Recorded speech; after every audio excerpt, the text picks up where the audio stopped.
وہی بات جو ہے وہ جو ابراہیم کے بیٹے تھے یعقوب اور ان کے بیٹے، ان کو بھی اسی کی وصیت کی، اور یہاں بھی ہم ان آیتوں میں دیکھتے ہیں کہ بالکل وہی بات ہو رہی ہے کہ ابراہیم علیہ السلام کے آنے کے بعد تورات اور انجیل تو ابراہیم کے بعد ہی نازل ہوئی ہے، تو تم جھگڑا کس بات کا کرتے ہو ابراہیم کے بارے ابراہیم علیہ السلام کے بارے میں جو سورہ بقرہ میں ہم نے پڑھا تھا، اس میں ایک انتہائی خوبصورت وہ آیت تھی، جو اسی آیتوں میں آیت نمبر 126 سے لے کے آیت نمبر 138 تک، اور اس کا تذکرہ کیے بغیر آج کی آیتوں میں مزہ نہیں آئے گا۔ تذکرہ کیا ہے کہ تلک امتن قد خلت لها ما کسبت ولکم ما کسبتم ولا تسالون عما كانوا يعملون۔ وہ کچھ لوگ تھے جو گزر گئے، جو کچھ انہوں نے کمایا وہ ان کے لیے ہے، اور جو کچھ تم کماؤ گے وہ تمہارے لیے ہے، تم سے یہ نہ پوچھا جائے گا کہ وہ کیا کرتے تھے۔ اور اس کا کہا جا رہا ہے وقالوا كونوا هودا او نصارى تهتدوا قل بل ملة ابراہیم حنیفا وما كان من المشركين۔ یہودی کہتے ہیں یہودی ہو تو راہ راست پاؤ گے، عیسائی کہتے ہیں عیسائی ہو تو ہدایت ملے گی، ان سے کہو نہیں بلکہ سب کو چھوڑ کر ابراہیم کا طریقہ اور ابراہیم مشرکوں میں سے نہ تھا۔ قل بل ملت ابراہیم حنیفا، ہم نے اس پہ ہی بات کی تھی کہ ابراہیم علیہ السلام کے نام کے ساتھ ملت کیوں آتی ہے، ملت کا ورڈ کیوں آتا ہے؟ کسی کو یاد ہے کیا بات ہوئی تھی اس بارے میں؟ بڑی خوبصورت بات ہے کہ اتنے یکسو اور اتنے مطلب اپنے کام میں پکے اور پورے تھے کہ ان کو ملت کا درجہ اللہ سبحانہ وتعالیٰ نے عطا فرمایا، کئی کئی درجے عطا فرمایا، اس میں سے ایک ملت کا درجہ تھا۔ سب سے خوبصورت درجہ کیا عطا فرمایا؟ خلیل اللہ۔ کون سا درجہ تھا؟ خلیل اللہ، اللہ کا دوست۔ اس کے بارے میں ایک بات ملتی ہے کہ رسول اکرم صلی اللہ علیہ وسلم نے فرمایا سیدنا ابو بکر صدیق رضی اللہ تعالیٰ عنہ کو، کہ اگر میں اللہ کو اپنا خلیل نہ بناتا تو میں تم کو بناتا، مطلب ایک وقت میں دو خلیل نہیں ہو سکتے، ایک ہی خلیل ہو سکتا ہے۔ اللہ سبحانہ تعالیٰ نے ابراہیم کو خلیل بنایا، کیوں بنایا؟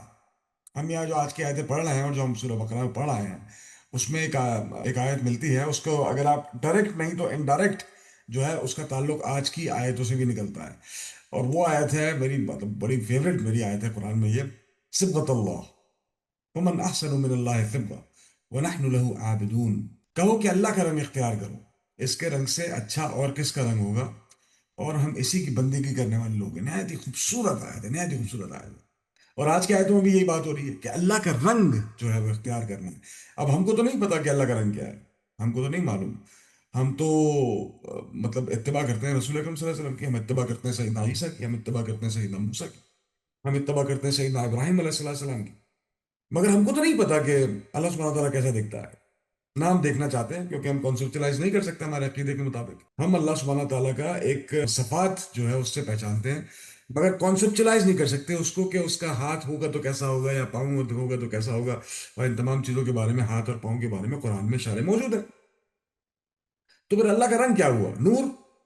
یہ بھی نہیں، اللہ کا رنگ اس طرح تو نہیں۔ اللہ کا رنگ جو ابراہیم علیہ السلام کے بارے میں باتیں فرمائی جا رہی ہیں یہاں سورہ آیت نمبر 64 سے لے کے 71 تک، اور سورہ بقرہ میں آیت نمبر 126 سے 138 تک، ما کان ابراہیم یہودیا ولا نصرانیا ولا کان حنیفا مسلما، یہ ہے اللہ کا رنگ، کہ نہ ابراہیم یہودی تھے نہ وہ نصرانی تھے، وہ حنیفاً مسلم تھے، ایک یکسو مسلم، وما کان من المشرکین، اور وہ مشرکوں میں سے نہیں تھے۔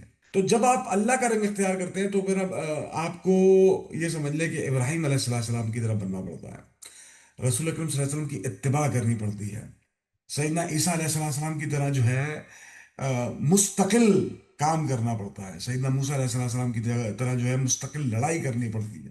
ہم جب قرآن میں اور جو احادیث کے سلسلے سے ہم جب پڑھتے ہیں کہ شیطان نے کیا گناہ کیا، شیطان نے جب گناہ کیا، جب اس نے انکار کیا سیدنا آدم علیہ السلام کو سجدہ کرنے سے، تو کئی ہم کو لیسن ملتے ہیں ان میں سے، ان میں اس واقعے میں ایک لیسن یہ بھی ہے کہ اس نے اللہ سبحانہ تعالیٰ کی رحمت سے مایوس ہوا، اور وہ آگے بڑھ کے اس نے معافی نہ مانگی، اس نے غرور اختیار کیا کہ میں تو آگ کا بنا ہوا، مٹی کو کیسے پوجوں گا۔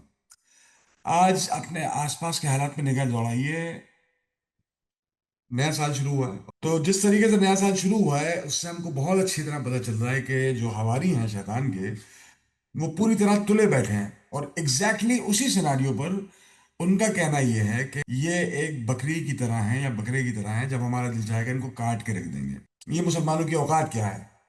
یہ مسلمان جو ہے یہ صرف یہ بیکورڈ لوگ ہیں، یہ جو ہے وہ ہم کو ہماری طرز زندگی سے بھٹکا دینا چاہتے ہیں۔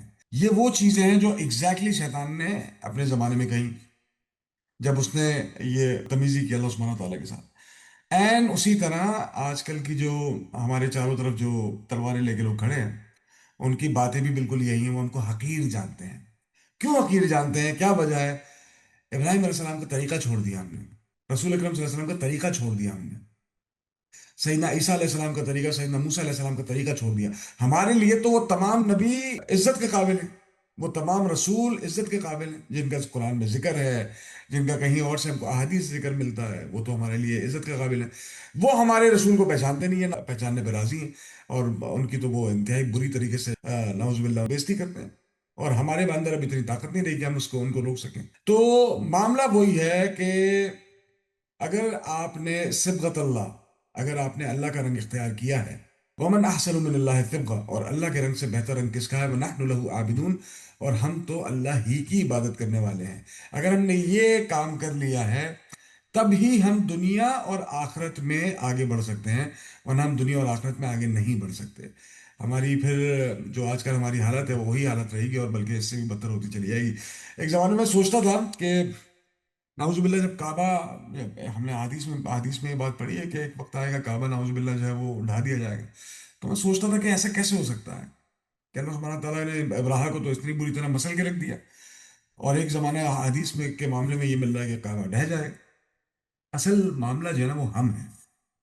اصل معاملہ مسلمان، اس وقت کے مسلمان جو ہوں گے، یا اس وقت کے مسلمان جو تھے، یا اب جو ہم مسلمان ہیں وہ ہیں. آپ اللہ کا نام لیتے رہیں گے، آپ تمیز سے اللہ کی عبادت کرتے رہیں گے، اللہ تعالیٰ آپ کے اندر قوت بھی ڈالے گا، دشمنوں کے سامنے روک بھی ڈالے گا، سارے کام کرے گا. جہاں آپ نے اپنا دین چھوڑا، اللہ کا رنگ چھوڑا، تو شیطانی قوت حاوی ہونا شروع ہو جائے گی. اور وہی ابرہہ نے کیا. صحیح راستے پہ جو تھے بہت ہی کم لوگ تھے، جن کو یہ بھی نہیں پتا تھا کہ اصل اللہ کی عبادت کس طرح کرنی ہے. تو شیطانی قوتوں کو جو ہے وہ راستہ ملا، انہوں نے ابرہہ کو بھٹکایا، ابرہہ کو لے کے آیا. اسی طرح آج اگر ہم دیکھتے ہیں کہ مسجد اقصیٰ پہ کیا معاملہ چل رہا ہے، اور ہمارے نزدیک اگر مسجد اقصیٰ گر جاتی ہے تو میں کل صبح اپنے آفس بھی جاؤں گا. اگر میرے بچے طبیعت خراب ہوتی ہے تو میں ان کو بھی لے کے جاؤں گا ہسپتال. اپنے بچوں کو اسکول بھی چھوڑنے جاؤں گا، کیونکہ مسجد اقصیٰ ہی گئی ہے نا. میرا تو کچھ بھی نہیں بگڑا. یہ معاملہ ہے.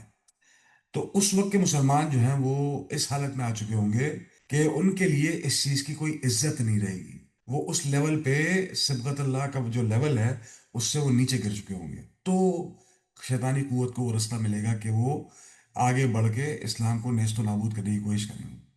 یہ جیسے میں نے پہلے بیان کیا کہ یہ جو ہے سورہ بقرہ کے دوسرا حصہ، نصف اول، اس سے بہت زیادہ مطابقت رکھتا ہے، بہت زیادہ مشابہت رکھتا ہے. یہاں پہ ابراہیم علیہ السلام کا نام جو ہے، ابراہیم علیہ السلام کا ذکر جو ہے بہت زبردست طریقے سے ہوا. بیت اللہ کا ذکر، اہل کتاب کو دعوت ایمان اور تحویل قبلہ قبلہ کا حکم بھی آیا. اور یہی تمام چیزیں یہاں بھی مل رہی ہیں آیت نمبر 64 سے سٹارٹ کرتے ہوئے. جیسے میں نے پہلے کہا کہ پہلے جو ہے وہ وہاں سورہ بقرہ میں جو ہے وہ یہودیوں سے خطاب تھا، جبکہ یہاں پر باقی تمام امتوں سے، جیسا کہ یہودی ہیں، نصرانی ہیں، ان سب سے خطاب ہے سورہ آل عمران میں. وہاں پہ یا بنی اسرائیل کہا گیا تھا، اور یہاں پہ اہل کتاب کہا گیا. یہاں ابھی تک حضرت عیسیٰ علیہ السلام کا تذکرہ تھا اور گویا نصرانیوں سے خطاب تھا. اب اہل کتاب دونوں کے دونوں مخاطب ہیں ایک ایسی بات کی طرف، آؤ جو ہمارے اور تمہارے مابین یکساں مشترک اور متفق علیہ ہے. جیسے میں نے بھی کہا تھوڑی دیر پہلے کہ چونکہ ہم لوگ کمزور ہوتے چلے گئے، تو ہم نے برائی کو، امر بالمعروف اور نہی عن المنکر کو چھوڑ دیا. تو اس سے کیا ہوا کہ ہم صرف امر بالمعروف کرتے رہے، اور نہی عن المنکر کو چونکہ چھوڑ دیا تو شیطانی قوت کو اتنا رستہ ملا کہ اب ہم یہ کام کرنے کے بھی قابل نہیں رہے. کون سا کام؟ کہ ہم کسی کو، اہل کتاب کو بلا کے بٹھائیں اور ان سے کہیں کہ بھائی اتنی لڑائی جھگڑا بند کرو. ہم کم از کم یہاں بیٹھ کے جو چیز ہم میں مشترک ہے ہم اس پہ تو بات کر سکتے ہیں. آج اگر ہم اپنے درمیان اٹھا کے دیکھتے ہیں تو مطلب میں کبھی سیکشنز کے نام نہیں لیتا، مگر اس وقت چونکہ ضروری ہے سمجھانے کے لیے کہ کیا بات ہو رہی ہے. آج اگر میں کہوں کہ میں بریلویوں کو اور دیوبندیوں کو اور شیعوں کو لا کے بٹھا دوں ایک جگہ پر، اور ان سے کہوں کہ کسی ایک بات پہ متفق ہو جاؤ، تو مجھے پکا یقین ہے، بلکہ 100% سے بھی زیادہ یقین ہے کہ وہ کہیں بھی جا کے کسی ایک بات پہ متفق نہیں ہوں گے. تو ہم کسی دوسرے اہل کتاب کے اوپر کیا بات رکھیں کہ ان سے کہیں کہ آ کے ہمارے ساتھ بیٹھو اور الا نعبد الا اللہ ولا نشرک به شیئا ولا يتخذ بعضا بعضا اربابا من دون اللہ. یہ بات تو ہمارے یہودیوں کے اور نصرانیوں کے تمام کے درمیان مشترک ہے کہ ہم صرف ایک اللہ کی عبادت کریں گے. مگر چونکہ ہم کمزور ہو کہ ہم نے وہ نہیں انل منکر کا صیغہ چھوڑ دیا، اس لیے آج ہم اپنے سیکشنز کے درمیان بھی کہیں بھی ہم یہ بات نہیں رکھ سکتے کہ آؤ کلمے کے اوپر ہی جو ہے وہ متحد ہو جائیں. ناممکن ہو گیا، ناممکن ہو گیا. اگر کہیں کلمے کے اوپر متحد کوئی ہو بھی جائے تو اتنی زیادہ شیطان نے جو بدتمیزی کی ہوئی ہے کہ آپ کو لگائے گا کہ بھائی تو انڈین ہے، تو پاکستانی ہے، تو جو ہے بنگالی ہے، تو جو ہے وہ سعودی ہے، تو جو ہے وہ عرب ہے. اور اس کے بعد جو ہے وہ اگر پاکستان کے معاملات ہیں تو وہاں پہ جو ہے وہ سیکشنز ہیں، پھر پارٹی بازی ہے، پھر زبان ہے، پھر صوبہ ہے. وہ کبھی بھی آپ کو کلمے پر بھی جو ہے متحد نہیں ہونے دے گا. آج ہماری حالت یہ ہو گئی ہے. تو جب قرآن ہم پڑھ رہے ہیں تو قرآن تو کہہ رہا ہے کہ اگر ہم مطلب اہل کتاب کو ہم دعوت دے کے بھی آ کے بیٹھو ہمارے ساتھ اور بات کرو، مگر ہم بات کرنے کا ہم اپنے درمیان سلیقہ نہیں رکھتے تو ان کے ساتھ کیا بات کریں گے. جب ہم آگے بڑھتے ہیں اسی آیت کے اوپر تو اس آیت میں ہم کو یہ دکھتا ہے کہ جیسے یہود و نصارہ نے اپنے احبار و بیان کا یہ اختیار تسلیم کر لیا تھا کہ وہ جس چیز کو احبار و بیان مطلب ان کے جو علماء تھے ان کو جب تسلیم کر لیا انہوں نے کہ وہ جس چیز کو بھی چاہے حلال قرار دے دیں اور جس چیز کو چاہے حرام ٹھہرا دیں، تو یہ گویا ان کو رب ماننے کے مترادف ہے. جیسے کہ سورہ توبہ میں فرمایا گیا اتخذوا احبارهم ورهبانهم اربابا من دون اللہ، کہ انہوں نے اپنے احبار اور رہبان کو دوست بنا لیا، ارباب بنا لیا من دون اللہ، اللہ سبحانہ و تعالیٰ کو چھوڑ کر. تو مشہور سقی حاتم طائی کے بیٹے عدی بن حاتم رضی اللہ تعالیٰ عنہ جو پہلے عیسائی تھے، ایک مرتبہ رسول اکرم صلی اللہ علیہ وسلم کی خدمت میں حاضر ہوئے اور عرض کیا کہ قرآن کہتا ہے انہوں نے اپنے احبار اور ربیان کو اللہ کے سوا اپنا رب بنا لیا، حالانکہ ہم نے تو انہیں رب کا درجہ نہیں دیا.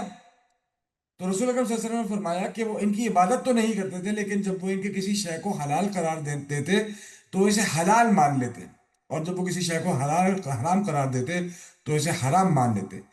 چنانچہ حلت و حرمت کا اختیار صرف اللہ کا ہے، اور جو کوئی اس حق کو اختیار کرتا ہے تو وہ گویا رب ہونے کا دعویٰ کرتا ہے. کتنی بڑی بات ہے.